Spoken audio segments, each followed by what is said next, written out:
అందరికీ నమస్తే. నిన్న కరీంనగర్ శాసనసభ్యులు గౌరవనీయులు గంగుల కమలాకర్ గారు ఏదైతే ఉందో కిసాన్లో జరిగిన గొడవకి అది వ్యక్తిగత గొడవలు, ఆ వ్యక్తిగత గొడవలకు భారతీయ జనతా పార్టీకి ముడిపెట్టడం చాలా హాస్యాస్పదంగా ఉన్నది.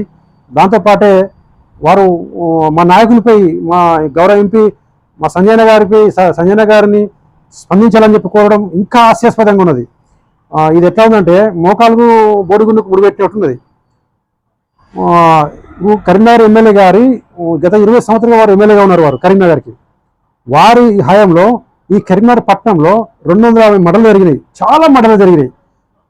అపోలో రీచ్ కూడా మర్డర్ జరిగింది, భగత్ నగర్లో మర్డర్ జరిగింది, కుర్మార్లో 2 మర్డర్లు జరిగినాయి, రామ్నగర్లో మర్డర్ జరిగింది. ఇట్లా చెప్పుకుంటూ పోతే 250 మర్డర్లు ఈ 20 సంవత్సరాల కాలంలో వారు ఎమ్మెల్యేగా ఉన్న కాలంలోనే జరిగినాయి.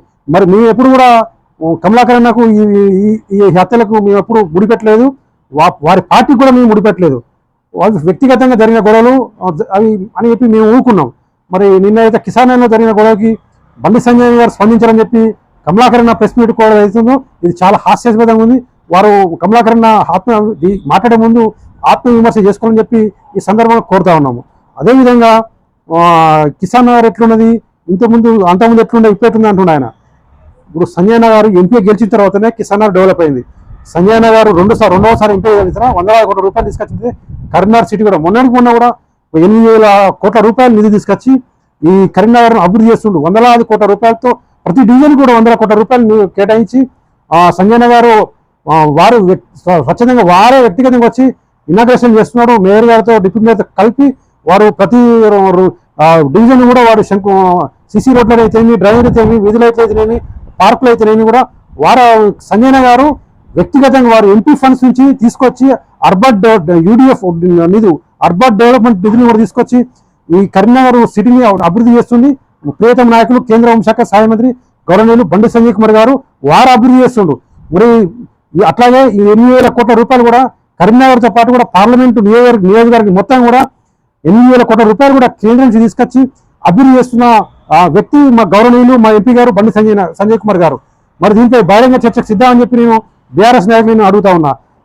అంతకుముందు ఎంపీలను చూద్దాం.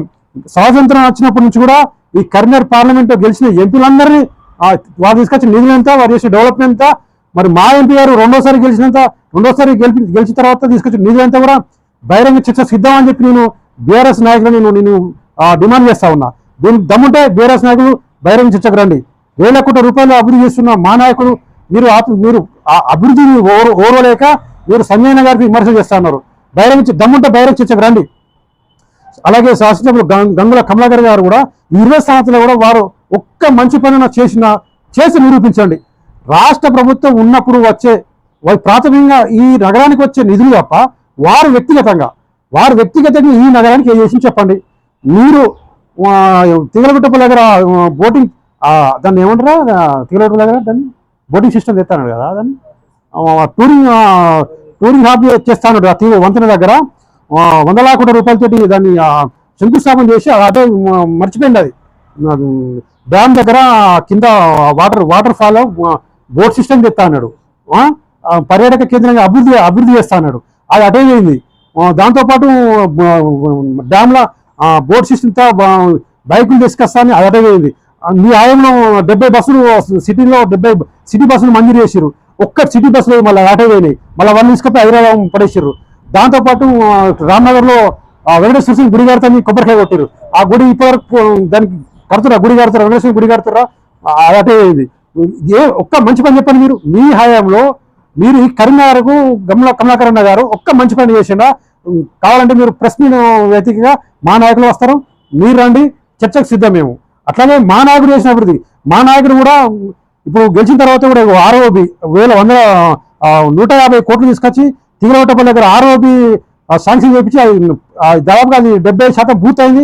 అది ఇంకొక 5-6 నెలల్లో పూర్తిగా వస్తుంది ఆర్ఓబి పూర్తయితే ఆడు పోయి ఆ తిగలగుట్ట నుంచి ఆదిలాబాద్ ప్రజలు కూడా అందరికీ కూడా అది సస్యశమనంగా ఉంటుంది. వాళ్ళకు కరీంనగర్ వచ్చే ప్రయాణికులకు కూడా అది మేలు చేసినట్టు చెప్పి మా సంజయ్ గారు కూడా అది ఆరోగ్య 150 కోట్లతో మంజూరు చేసిన ఘనత మా సంజయ్ గారిది. కరీంనగర్ 100 కోట్ల రూపాయలు తీసుకొచ్చి అభివృద్ధి చేసిన ఘనత మా సంజయ్ గారిది. నినాకం ఉన్న బౌపేట దగ్గర రోడ్డు వర్షానికి వెళ్ళిపోతే ఎంపీ ఫండ్స్ నుంచి కూడా 18 లక్షలు తన ఎంపీ కూడా నుంచి 18 లక్షల రూపాయలు నిధులు మంజూరు చేసి ఆ రోడ్డును వేయించిన ఘనత మా సంజయ్ గారిది. అట్లాగే కూడా పార్లమెంట్ నియోజకవర్గం మొత్తం కూడా 100 కోట్ల రూపాయలు అభివృద్ధి చేసిన ఘనత మా సంజయ్ గారిది. మరి మీ ఎంపీ గారు గతంలో మీ కేసీఆర్ ఉన్నప్పుడు అంతమంది ఉన్న ఎంపీలు కానీ అంత ఎంఎస్ సత్యనారాయణ గారు ఎంపీగా ఉండే, చొక్కారావు గారు ఎంపీగా ఉండే, ఇట్లా అందరూ ఎంపీలో మొత్తం కూర్చొని పెడదాం. వాళ్ళు తీసుకొచ్చిన నిధులన్నీ మరి మనం ప్రెస్ మీట్ సాక్షిగా పెడదాం. మా ఎంపీ గారు ఏం తీసుకొచ్చారు, మీరందరూ ఏం తీసుకొచ్చారు, మీ వినోద్ కుమార్ గారు తీసుకొచ్చారు అని చెప్పి బహిరంగ చర్చకు సిద్ధం. అందుకనే కమలాకరణ గారు మీరంటే మాకు గౌరవం ఉన్నది, కానీ మీరు ఈ కరీంనగర్ చేసింది ఏం లేదు, 1 రూపాయి కూడా వేయలేదు. మా ఎంపీ గారు అభివృద్ధి చేస్తున్నారు కనుక మా ఎంపీ గారిపై బుర్ర వేయడం ఆపండి. కనుక ఇప్పటికైనా కూడా రాజకీయాల అతీతంగా అన్ని కలిసికట్టుగా మా ఎంపీ గారు సహకరించండి, అభివృద్ధి చేసి కరీంనగర్ ప్రజలని కరీంనగర్ ప్రజలని మంచిగా చూసుకోండి. కరీంనగర్ అభివృద్ధి ధ్యేయంగా అందరు ముందుకు వెళ్ళాలని చెప్పి సందర్భంగా మీ అందరు కోరుతా ఉన్నా. జై శ్రీరామ్.